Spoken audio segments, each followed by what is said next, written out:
Welcome to Kenton's videos. Enjoy the video. You're starting the setup now. Plug the camera into power and make sure your phone is on the same Wi-Fi network. Open the Google Home app and sign into the Google account you intend to use.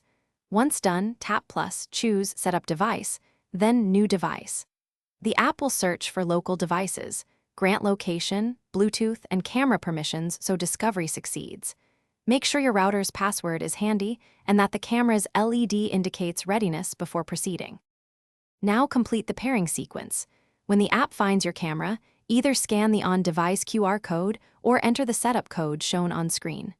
Choose the Wi-Fi network and type the password carefully. Small typos cause failures. The app will transfer credentials to the camera and perform a firmware check.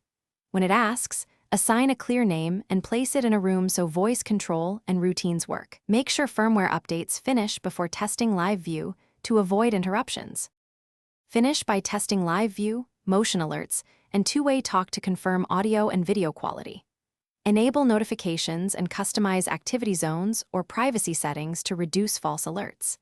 If the camera doesn't appear or drops connection, try rebooting the camera and your router, confirm the phone is on the same network, and reinstall the Google Home app if needed.